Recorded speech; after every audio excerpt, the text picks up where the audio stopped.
మనుషులు హర్షించని స్థలం. నువ్వు అక్కడికి వెళ్తే నిన్ను హేళన చేస్తారు, గేలి చేస్తారు. చిచ్చి వీడెంత దౌర్భాగ్యుడురా, అక్కడ కనపడ్డాడు వీడు అని మాట్లాడతారు. అన్నీ తెలిసిన వెళ్ళకూడని స్థలానికి వెళ్ళిపోతున్నావంటే దానికి గల బలమైన కారణం ఏంటంటే అపవాది క్రియలు నీలో బలంగా పనిచేస్తున్నాయి. ఇప్పుడు యేసు ప్రభు ఎందుకు వచ్చాడంటే ఆ అపవాది క్రియలను లయపరచుటకే. అధ్యాయం చివరకు వచ్చేటప్పటికి వాడు యేసుకి ఎదురు పడ్డాడు. యేసు వానిని ముట్టి బాగు చేశాడు. వస్త్రహీనుడైన వ్యక్తి వస్త్రాలు ధరించి యేసుతో పాటు దేవాలయంలోనికి వెళ్ళాడు. చప్పట కొట్టండి ఒకసారి గట్టిగా. ఇది ఈ రిజల్ట్ కోసమే యేసయ్య వచ్చాడు. అందుచేత ఇంకా ఎవరైనా అయ్యా మీరు మాట్లాడుతుంటే నిజమేనండి, కొన్ని సంవత్సరాలుగా నాలో వ్యసనాలు ఉన్నాయి, కొన్ని సంవత్సరాలుగా నాలో పాపం ఉంది, నాలో అపవాది పని చేస్తున్నాడు, కానీ ఎవరు చెప్పినా నేను వినలేని పరిస్థితుల్లో అలా వెళ్ళకూడని స్థలానికి వెళ్ళిపోతున్నాను అన్నవారు ఎవరైనా ఉంటే ఈ రాత్రి ఒకే ఒక్క మాట నీకు విడుదల కలిగించే మాట. లోకానికి రక్షకుడిగా విడుదల ఇవ్వడానికి వచ్చిన యేసు, ఆ అపవిత్రాత్మ క్రియలను పట్టిన వానిని స్వస్థపరిచిన యేసు, నా హృదయంలోనికి నిన్ను ఆహ్వానిస్తున్నానయ్యా, ఈ రాత్రి నాలోనికి రండి అని అడగగలిగితే నీ జీవితంలో ఒక గొప్ప కార్యాన్ని నువ్వు చూడబోతున్నావు. హల్లెలూయా. రెండవ మాట సంకెళ్లతో బంధించేశారంటండి. కాళ్ళకి చేతులకు సంకెళ్ళేసి బంధించిన తుత్తినీలుగా చేసేసి ఎవడునో వానిని సాధుపరచలేకపోయినంటే అసలు ఆడు ఎవడ మాట ఎండో, ఎవడ మాట వినడో అనండి మాట. దయ్యం పట్టినోడు ఎవడ మాట ఎండో, ఎవరు సాధుపరచలేరండి, ఎవడు చెప్పినా విండో. అది దయ్యపు లక్షణం, అది దయ్యపు లక్షణం. కొంతమంది ఉంటారు మన ఇళ్లలో, కొడుకులో, కూతురులో, భార్యలో, భర్తలో, ఎవడి మాట ఎండో. చెప్పండి, ఎవడి మాట? మందిరానికి వస్తాడు, పాస్టర్ గారి మాట విండం. బడికి వెళ్తాడు, గురువు గారి మాట విండం. ఆఫీస్కి వెళ్తాడు, అధికారి మాట వినడు. ఇంటికి వస్తాడు, తల్లిదండ్రుల మాట వినని తత్వం ఎక్కడి నుండి వచ్చిందో చెప్పండి. అపవాది క్రియ. విన్నవడో మాట వినే తత్వం ఆడికి లేదు, అసలు ఆడి విన్నవడో. ఈ రోజున చాలా మంది ఏడుస్తున్నారయ్యా, మీరు చెబుతా ఉంటే నా కొడుకు జ్ఞాపకానికి వస్తున్నాడండి, నా కొడుకు యవ్వన కాలానికి వచ్చాడు, వాడు భయంకరమైన అలవాట్లకు బానిసలైపోయి వాడు స్నేహితులకు అలవాటు పడిపోయి లోకంలో తిరుగుతా ఎంత చెప్పినా మా మాట వినడం లేదండి. నా కూతురు నా మాట వినడం లేదండి, నా భర్త నా మాట వినడం లేదండి, నా భార్య నా మాట వినడం లేదండి. ఇలాంటి వేదనతో ఎవరైనా ఈ స్థలంలో కూర్చుంటే మరలా చెప్తున్నాను మీకు శుభవార్త. నిజ క్రిస్మస్ పండుగ మీలో జరగాలంటే మీ ఇంటిలో యేసు ఉదయించాలి, మీ గుండెల్లో యేసు పుట్టాలి. ఈ రాత్రి ఏం అక్కర్లేదండి, యేసు నాలోనికి రండి నాయనా, రక్షకుడా నాలో ఉదయించండి. ఈ ఒక్క మాట నీ బ్రతుకును మార్చగలిగిన మాట, నీ పరిస్థితులను మార్చగలిగిన మాట. స్తోత్రం చెప్పండి, హల్లెలూయా. గట్టిగా చెప్పండి, హల్లెలూయా. ఇక మూడో మాటకు వద్దాం. ఒకటి, వెళ్ళకూడని స్థలాలు. చెప్పండి. ఒకటి. 2, మాట వినని తత్వం అనండి. 2, మాట వినని తత్వం. మూడవది, వాడు రాత్రింబగళ్ళు ఎల్లప్పుడూ సమాధుల్లోనూ కొండలలోనూ కేకలు వేస్తాడట వాడు. ఏమండి, ఎవరైనా రోడ్డు మీద మనం ఇక్కడ పడుకున్నాం, మన ఇల్లు ఇది ఇక్కడ పడుకున్నాం, అర్ధరాత్రి లేసి గట్టి గావు కేకలు వేసేస్తున్నాను అనుకోండి, మనకు నిద్ర పడుతుందా? అనేకులకు అభ్యంతరంగా ఉండే తత్వం. చెప్పండి, అనేకులకు. కొంతమంది ఆ వీధిలో ఉంటే వీధికి నిద్ర ఉండదు. కొంతమంది ఆ ఇంట్లో ఉంటే ఆ ఇంటి వాళ్ళకి కునుకు ఉండదు. అభ్యంతర కారణంగా జీవిస్తారు కొంతమంది. వాడు వేసే కేకలు, వాడు చేసే అల్లరి, ఎవరికి నిద్ర ఉండదు, మనశ్శాంతి ఉండదు, నెమ్మది ఉండదు, ఆనందం ఉండదు. అలాంటి భయంకరమైన బిహేవియర్తో బ్రతికే వాళ్ళు చాలా మంది ఉంటారు సమాజంలో.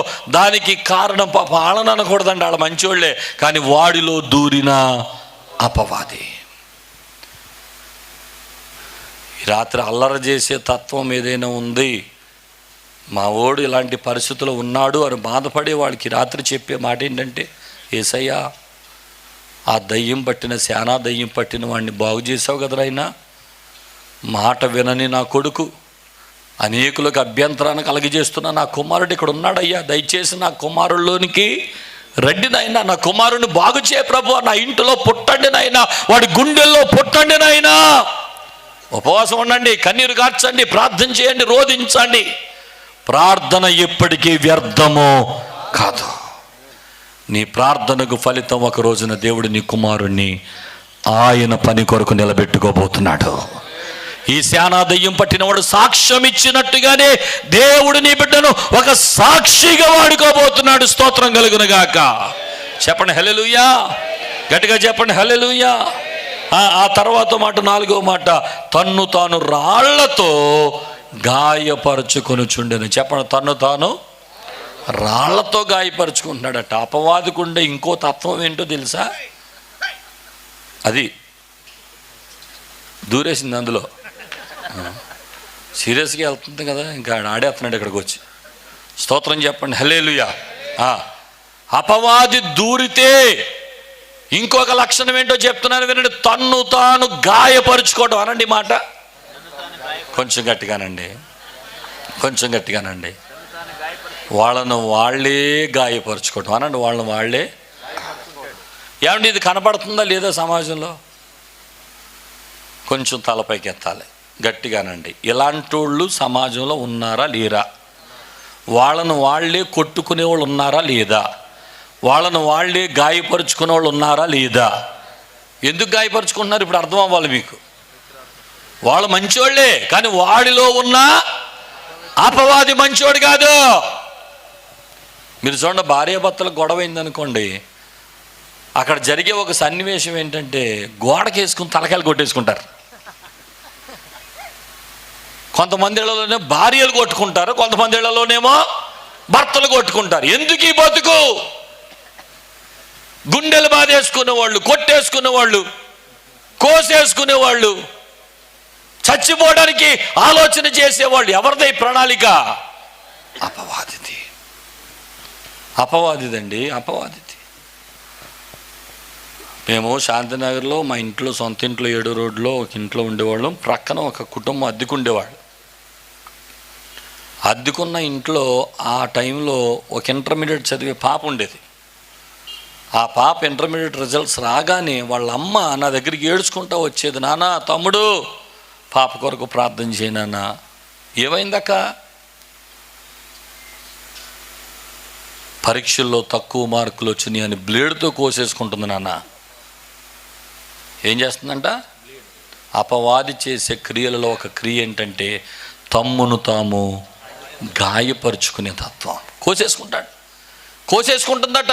ఎంత బాధ! ఏమండి, ఆ పిల్ల మంచిదే, తల్లి మంచిదే, తండ్రి మంచోడే, కానీ ఆ పిల్లలోనికి ఎవరు వెళ్ళాడు? అపవాది వెళ్ళాడు. ఇలా ఎంతమంది కుటుంబాలను పాడు చేస్తున్నాడు, ఎంతమంది ప్రాణాలు తీసేస్తున్నాడు. ఈ రాత్రి శుభవార్త ఏంటో తెలుసా? అలాంటి పనులు చేసే అపవాది యొక్క క్రియలను లయపరచుటకి దేవుని కుమారుడు ప్రత్యక్షమయ్యాడు.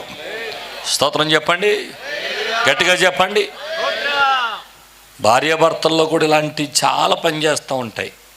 ఇంట్లో గొడవ అయితే ఆత్మహత్య చేసుకోవాలన్న ఆలోచన, చచ్చిపోవాలన్న ఆలోచన, ఓటమితో చచ్చిపోవాలని ఆలోచన. అసలు చావు అనే ఆలోచన ఎవరిది? చావు అనేది దేవుడు కోరుకోడండి, ప్రభువు కోరుకునేది ఏంటో తెలుసా? చచ్చిపోవద్దు, నా కొరకు బ్రతుకు అని కోరుకుంటాడు ప్రభు. కానీ నీ ప్రాణాలు తీసేయాలి, కుటుంబాన్ని అనాథులుగా చేసేయాలి, పిల్లల అనాథులుగా చేసేయాలి, విధవరాలు చేసేయాలి, వీడిని చంపేస్తే ఆ ఇల్లంతా ఏడుస్తుంటే నేను నవ్వుకోవచ్చు. ఎవరి ప్రణాళిక ఇది? అపవాది. అందుచేత తన్ను తాను గాయపరుచుకునే తత్వం. నా దగ్గరికి చాలామంది కుటుంబాలు కౌన్సిలింగ్కి వస్తూ ఉంటారు. ఒక రోజున ఒక భార్యాభర్తలు వచ్చారు కౌన్సిలింగ్కి. కూర్చోబెట్టాను, చెప్పండి ఏంటి సమస్య ఏంటో చెప్పండి అన్నాను. భర్త గారు మొదలు పెట్టాడు, ఏమి లేదు అయ్యారు, రాత్రి 11:30కు మొదలు పెడుతుందంట గొడవ. మరి అదేం ముహూర్తమో? అప్పటి వరకు నిద్రపోద్దంట, 11:30కి మెలకు వచ్చేద్దంట, లేచిపోద్దంట, గొడవ మొదలు పెట్టేద్దంట. ఇక చిత్రహింసలు భయంకరమైన మాటల చేత ఆ భర్తను చంపి ఇక గాయపరిచేస్తూ ఉంటుందట. ఇక 1 గంట వరకు మాట్లాడి దెబ్బలాడి 1 గంటకు లెగిసి అంటదట, ఇక నేను బ్రతకను, నేను చచ్చిపోతాను, కరెంట్లో చెయ్యెట్టేస్తాను అని వెళ్ళిపోద్దట. సరే, ప్రశ్న అడిగాను భర్తని, ఎంతకాలం నుండి జరుగుతుందండి ఇలాగని. అయ్యగారు 7 సంవత్సరాల నుండి అని అన్నాడు. ఎంత ఓపికండి, దండేసి పండెట్టాలి మనోడికి. 7 సంవత్సరాల నుండి అట. నేను వెంటనే అన్నాను, మరి 7 సంవత్సరాల నుండి ఇలా జరుగుతుంటే నువ్వేం చేస్తున్నావు అన్నాను. మనోడు అంటాడు, ఆవిడ వెళ్ళటం నేను లాగటం, ఆవిడ వెళ్ళటం నేను లాగటం, ఆవిడ వెళ్ళటం నేను లాగటం. 7 సంవత్సరాల నుండి ఇదే పని. గొడవ అయినప్పుడల్లా ఈవిడ కరెంట్ దగ్గరికి వెళ్ళిపోద్ది, భర్త వెనకాల వెళ్ళి ఆవిడని లాగుతా. వెంటనే నేను చెప్పాను, ఇద్దరు కూర్చోండి, దీనికి ఒక మంచి పరిష్కారం చెప్తాను అన్నాను. చెప్పండి అయ్యగారు అన్నాడు. ఈసారి వెళితే వెనక లాగొద్దు అని చెప్పాను. ఈసారి వెళ్తే వెనక లాక్కుండా ఉంటే ఎదరికెళ్తుందా? మీరు చెప్పండి, నిజంగా వెళ్తుందా? వెళ్ళేది మనోడు ఆఫీస్కి వెళ్ళినప్పుడు వెళ్ళిపోవచ్చు కదా, వెళ్ళకూడదు. ఈయన్ని బతికుండగా చంపేయాలి, ఈయన్ని మానసికమైన క్షోభ పెట్టి చంపేయాలి. కొంతమంది ఇళ్ళల్లో ఆడవాళ్ళు ఇలాంటి వాళ్ళు ఉంటారండి. మరి అదేం ఆనందమో తెలియదు. మరి ఏమండి, అదేం పైశాచికత్వం మరి అర్థం కాదు. కానీ కొంతమంది గొడవలెట్టుకుంటంలో సంతోషించేవాళ్ళు ఉంటారు, కొట్టుకుంటంలో సంతోషించేవాళ్ళు ఉంటారు, గాయపరుచుకుంటంలో ఇది ఎవరిది? అపవాది క్రియ.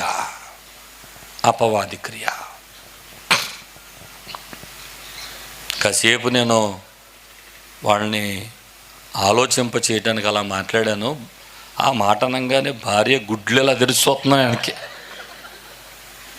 చూసింది, నాకెందుకు చెప్పాలిగా. అప్పుడు 1 గంట సేపు కూర్చోబెట్టి భార్యాభర్తలపై దేవుని ప్రణాళిక ఎలాంటిది, భర్త ఎలాగుండాలి, భార్య ఎలాగుండాలి అన్నీ చక్కగా వివరించాక ఈరోజు శుభ్రంగా కాపురం చేసుకుంటున్నారు. స్తోత్రం చెప్పండి. ఆ రోజున దైవజనుడి మాటల చేత దేవుడు ఆ కుటుంబంలోనికి ప్రవేశించాడు.